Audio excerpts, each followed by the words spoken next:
ज्या ठिकाणी ज्याची जिंकण्याची क्षमता जास्त आहे, त्याची जिंकण्याची पात्रता जास्त आहे, त्याही पक्षाला कदाचित आधी जिंकलेली एखाद दुसरी जागा फेरबदल अशा पद्धतीचा होऊ शकतो।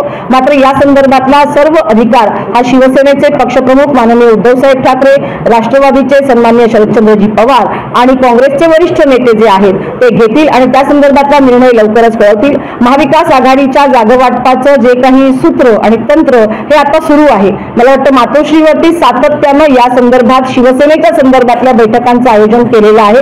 या माध्यमातून शिवसेनेच्या ज्या जागा आम्ही आधी जिंकलेल्या आहेत आणि त्याचबरोबर ज्या ठिकाणी शिवसेनेची ताकद वाढलेली आहे, वाढते, अशा ठिकाणी जे उमेदवार आहेत त्या संदर्भातल्या उमेदवारांची चाचपणी करणं, त्यांची माहिती घेणं, त्यांच्या कार्य अहवालाचा विस्तृत विचार करणं, तपशीलवार माहिती घेणं, या सगळ्याच गोष्टी मातोश्रीवर सन्माननीय वरिष्ठ नेते आणि पक्षप्रमुख माननीय उद्धवसाहेब ठाकरे यांच्या माध्यमातून होत आहेत। आणि आपण जो विचार या ठिकाणी प्रकट केला की महिलांच्या संदर्भातल्या विधानसभेच्या जागा, हो, ज्या ठिकाणी गेले अनेक वर्ष या स्त्री संघटनेमध्ये काम करणाऱ्या आमच्या महिला रणवागिनी, कारण आमच्या हिंदुहृदय सम्राट शिवसेना प्रमुख बाळासाहेब ठाकरे यांनी महिलांना रणवागिनी असं संबोधलं, असं कोणत्याही दुसऱ्या पक्षात संबोधलं नाही। तर निदर्शनं असो, आंदोलनं असो, मोर्चे असो, प्रत्येक संघर्षाच्या काळात ही स्त्री शक्ती, ही महिला आघाडी सातत्यानं पक्षाच्या बरोबर आहे आणि त्यामुळे सदैव अग्रेसर राहिलेली आहे। या अनुषंगानं पक्ष कार्यामध्ये स्वतःला झोपून घेऊन काम करणाऱ्या, स्वतःचं नेतृत्व पुढे आणणाऱ्या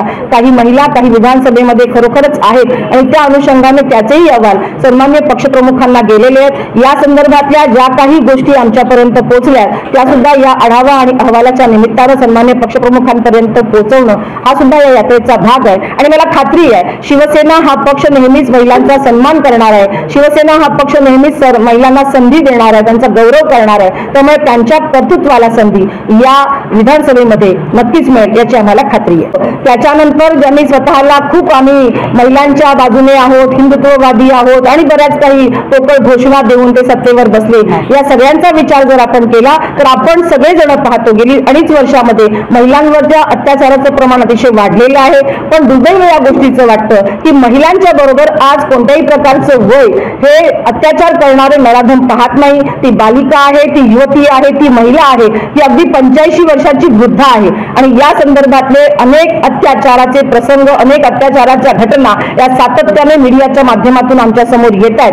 पण या वाढलेल्या घटनांच्या माध्यमातून हे खरं आहे की कुठेतरी जो सरकारचा वचक असायला हवा, गृहमंत्री म्हणून कायदा आणि सुव्यवस्था याच्यावर त्यांचा वचक असायला हवा, हा कुठेतरी कमी पडताना दिसतोय। कारण आमचे सर्वसामान्य जनता ज्याप्रमाणे म्हणते एक फूल आणि दोन हात या पद्धतीचं सरकार जे आज राज्यामध्ये आहे, हे सरकार आणि या सरकारमधले एक मुख्य आणि दोन उप हे सातत्यानं श्रेय घेण्याच्या पाठीमागे लागलेले आहेत। मग ती कोणती योजना असो त्यामध्ये माझं श्रेय कसं जास्त आहे, मीच कसा चांगला काम करतो आणि या श्रेयवादाच्या पाठीमागे या सर्वसामान्य जनतेच्या सुरक्षेकडे, विशेषतः महिलांच्या सुरक्षेकडे सरकारचं अक्षम्य दुर्लक्ष होत आहे, ही बाब आपल्याला म्हणजे मान्य करावीच लागेल। पण त्याचबरोबर हे सगळं होण्याच्या पाठीमागे जे काही कायदा सुरक्षाची सुव्यवस्था यंत्रणेचे 3 तेरा वाजलेले आहेत आणि ते नियमित पटरीवर आणण्यासाठी आपले राज्याचे गृहमंत्री अपयशी ठरतात आणि त्याचबरोबर केंद्राच्या गृहमंत्र्यांचंही पाहिजे तेवढं लक्ष आमच्या संपूर्ण देशात नाही, हे खेदाने म्हणावं असं वाटतं।